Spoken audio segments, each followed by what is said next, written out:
எல்லாருக்கும் வணக்கம். நம்ம இந்த வீடியோவில் எதை பற்றி பேச போகிறோம்னா தமிழ் சினிமா சீன்ஸில் இருக்கிற இன்ட்ரெஸ்டிங்கான விஷயத்தை பற்றி ரிவீல் பண்ண போகிறோம். வாங்க வீடியோக்குள்ளே போகலாம்.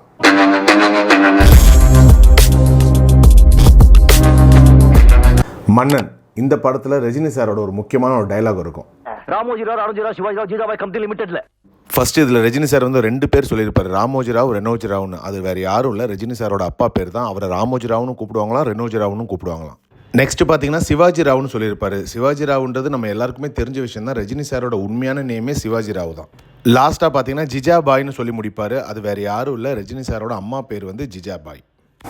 இருவர் இந்த படம் பற்றி நம்ம எல்லாருக்குமே தெரியும். அதில் வந்து மோகன்லால் சார், பிரகாஷ் ராஜ் சார் ரெண்டு பேர் நடிச்சிருப்பாங்க. மோகன்லால் சார் வந்து எம்ஜிஆர் கதாபாத்திரத்திலையும், பிரகாஷ் ராஜ் சார் வந்து கலைஞர் கதாபாத்திரத்திலையும் நடிச்சிருப்பாங்க. அதில் பார்த்தீங்கன்னா ஒரு மேரேஜ் ஃபங்க்ஷன் அட்டன் பண்ணுற மாதிரி இருக்கும் ஒரு சீனு. அதில் மோகன்லால் சாரும் பிரகாஷ் ராஜ் சாரும் அந்த மேரேஜ் ஃபங்க்ஷனுக்கு வந்திருப்பாங்க. அப்போ பார்த்தீங்கன்னா அந்த மேரேஜ் ஃபங்க்ஷனில் ஒரு சின்ன ஒரு பொண்ணுக்கிட்ட வந்து மோகன்லால் சார் வந்து ஒரு ரோஸ் பூ கொடுக்குற மாதிரி இருக்கும். அது வேறு யாரும் இல்லை, கனிமொழி அவங்களோட கேரக்டர் தான் அது. அந்த டைமில் பார்த்தீங்கன்னா எம்ஜிஆர் ஐயா தான் சிஎம், கலைஞர் ஐயா வந்து ஆப்போசிட் லீடரில் இருப்பாங்க. ரெண்டு பேரும் ஒன்றா ரொம்ப வருஷத்துக்கு அப்புறம் இந்த ஃபங்க்ஷன் அட்டன் பண்ணியிருப்பாங்க. அவங்க அட்டன் பண்ண அந்த மேரேஜ் யாரோடது பார்த்தீங்கன்னா நம்ம முன்னாள் கவர்னர், தெலுங்கானா கவர்னர் தமிழிசை சவுந்தரராஜன் அவங்களோட மேரேஜுக்கு தான் இவங்க ரெண்டு பேரும் போய் அட்டன் பண்ணது. ஹே ராம் இந்த படத்தை பற்றி பேசணுன்னா அதுக்கு நமக்கு நிறைய விஷயங்கள் தெரிஞ்சிருக்கணும். அந்த மாதிரியான ஒரு மூவி. அந்த படத்தில் ஒரு பர்டிகுலர் சீன் இருக்கும். கமல்ஹாசன் சார் வந்து ஒரு கன் ஒன்று யூஸ் பண்ணுவார், ஒரு பிஸ்டல். அந்த பிஸ்டலோட மாடல் பேர் பார்த்தீங்கன்னா மவுசர்னு சொல்லுவாங்க, மவுசர் C96. இந்த கன்னு பற்றி சொல்லணும்னா இது 1939 செகண்ட் வேர்ல்டு வாரில் ஹிட்லர் யூஸ் பண்ண கன். இது வந்து ஜெர்மன் மேனுஃபேக்சரிங் கன்னு, மோஸ்ட் பவர்ஃபுல் வெப்பன் சொல்லுவாங்க. இதை சூப்பராக ரெஃபரன்ஸில் ஹே ராமில் கமல் சார் எடுத்திருப்பார். காதலன் வந்து ஒரு அருமையான படம். If I'm not wrong Shankar sir இது ரெண்டாவது படம் நினைக்கிறேன் நான். அவ்வளோ சூப்பரான ஒரு லவ் ஸ்டோரி.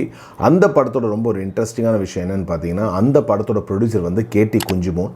அவர் அந்த படத்தை எடுக்கும்போது கேரளா ADMKல ஒரு பெரிய போஸ்ட்டில் இருந்தார். ஸோ அந்த டைமில் சிஎம்மாக இருந்தால் நம்ம ஜெயலலிதா அம்மாவும், கவர்னராக சென்னா ரெட்டின்னு இருந்தார். அவங்க ரெண்டு பேருக்குமே வந்து ஒரு மியூச்சுவல் அண்டர்ஸ்டாண்டிங் இல்லாமல் இருந்த காலம் அது. ஸோ அதில் என்னென்னு பார்த்தீங்கன்னா, நம்ம தமிழ்நாடு கவர்மெண்ட்டுக்கு எல்லாமே ஆப்போசிட்டாக தான் இந்த கவர்னர் வந்து பண்ணிக்கிட்டு இருந்தார். ஸோ அதனால் அவங்க ரெண்டு பேருக்கு ஒரு ஹெல்த்தி ரிலேஷன்ஷிப்பே இல்லை.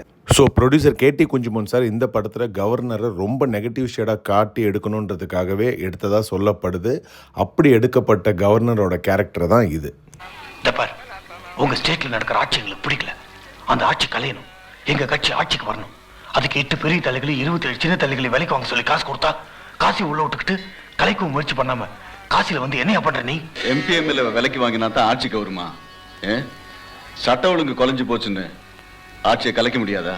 விக்ரம் வேதா இந்த படம் பிடிக்காதவங்க சொல்கிறது ரொம்ப கம்மியாக தான் இருக்கும். அவ்வளோ சூப்பரான ஒரு கேங்ஸ்டர் ஸ்டோரி. இந்த படத்தில் பார்த்தீங்கன்னா விஜய் சேதுபதி சாரை அரெஸ்ட் பண்ணி ஒரு டார்க் ரூமில் வந்து மாதவன் சார் தான் போலீஸ், அவர் இன்ட்ராக்ரேஷன் பண்ணிக்கிட்டு இருப்பார். இந்த சீன் நல்லா பார்த்தீங்கன்னா மாதவன் சார் ஒயிட் ஷர்ட்லையும் விஜய் சேதுபதி சார் பிளாக் ஷர்ட்லையும் உட்கார வச்சிருப்பாங்க. என்ன இவங்க சொல்ல வராங்கன்னா, ஒயிட் ஷர்ட்ன்றதுனால அவர் நல்லவராகவும், பிளாக் ஷர்ட்ன்றதுனால அவங்க கெட்டவனாகவும் ப்ரொஜெக்ட் பண்ணியிருப்பாங்க. அப்படியே கட் பண்ணி கிளைமேக்ஸ் பார்த்தீங்கன்னா ரெண்டு பேருமே ஒரே கலர் ட்ரெஸ் போட்டிருப்பாங்க. ஸோ இதில் என்ன நமக்கு அண்டர்ஸ்டாண்ட் பண்ண வைக்கிறாங்கன்னா, இங்கே யாரும் நல்லவனும் இல்லை, இங்கே யாரும் கெட்டவனும் இல்லைன்ற ஒரு கன்க்ளூஷனுக்கு தான் இந்த படம் கிளைமேக்ஸை அவங்க முடிச்சிருப்பாங்க. ஜென்டில்மேன் நம்மளால் மறக்க முடியாத ஒரு அருமையான ஒரு படம். சங்கர் சாரோட ஃபர்ஸ்ட் படம், அர்ஜுன் சார் நடிச்சிருப்பார். இந்த படத்தோட இந்த கிளைமேக்ஸை நம்மளால் மறக்கவே முடியாது. படம் முடிஞ்சு போகும்போது மனசளவில் ரொம்ப ஹெவியாக தான் நம்மலாம் போயிருப்போம். இந்த பையன் வந்து ஒரு மினிஸ்டர் வண்டியில் சைக்கிளை கொண்டு போய் ஏற்றி அந்த பாம் பிளாஸ்ட் பண்ண வச்சிருப்பாரு. இந்த கிளைமேக்ஸ் எடுக்கும்போது ஆக்சுவலி வேறு கிளைமேக்ஸ் தான் அவங்க எடுத்திருக்காங்க. அந்த டைமில் பார்த்தீங்கன்னா ரியலாகவே ஸ்ரீலங்கா அதிபர் ரணசிங்க பிரமான்சாவை வந்து இப்படி தான் ஒரு மனித வெடிகுண்டில் ஒரு பையன் சைக்கிளில் வந்துட்டு பாம் பிளாஸ்ட் பண்ணி அன்றைக்கி அவரை கொன்னிருப்பாங்க. அது வந்து பெரிய லெவலில் பேசப்பட்டது. அதை ரெஃபரன்ஸாக எடுத்து தான் KT குஞ்சுமோன் அவர் வந்து இந்த படத்துக்கு இந்த மாதிரி ஒரு கிளைமேக்ஸ் மாற்றலாம்னு சொல்லி அவர் பிளான் பண்ணார். அர்ஜுன் சாருக்கு இந்த கிளைமேக்ஸில் பெருசாக உடன்பாடு இல்லை. அப்புறம் ப்ரொடியூசரும் டேரக்டரும் சேர்ந்து கன்வின்ஸ் பண்ணி இந்த கிளைமேக்ஸை அதே மாதிரி இது மறுபடியும் எடுத்தாங்க. டைரக்டர் தரணி இவரோட படம் வந்து எல்லாமே மாசாக தான் இருக்கும். அப்படி ஒரு சூப்பரான ஒரு படம். ரொம்ப முருகரை வழிபடுறவர் அவர். இவரோட படத்தில் எல்லா ஹீரோவுக்கும் நீங்கள் பார்த்தீங்கன்னா முருகனோட ரிலேட்டடான நேம் மட்டும் தான் அவர் வைப்பார். எல்லாமே கடைசியில் ஒன்று வேலில் முடியும், இல்லைனா ஆறுமுகம்ன்ற பேரில் முடியும். தில்லியில் விக்ரம் சார் பேர் வந்து கனகவேல், தூளில் விக்ரம் சார் பேர் வந்து ஆறுமுகம், கில்லியில் விஜய் சார் பேர் வந்து சக்திவேல், குருவி படத்தில் விஜய் சார் பேர் வந்து வெற்றிவேல், ஒஸ்தியில் சிம்பு சார் பேர் வந்து ஒஸ்தி வேலன். இந்த வீடியோ உங்களுக்கு உண்மையிலே பிடிச்சிருந்தா மறக்காமல் இந்த வீடியோவுக்கு லைக் பண்ணுங்கள். அப்படியே என்னோட சேனலை சப்ஸ்கிரைப் பண்ணுங்கள். அப்போ தான் நான் போகிற எல்லா இன்புட்ஸும் உங்களுக்கு நோட்டிஃபிகேஷனாக வந்து சேரும். பாய்.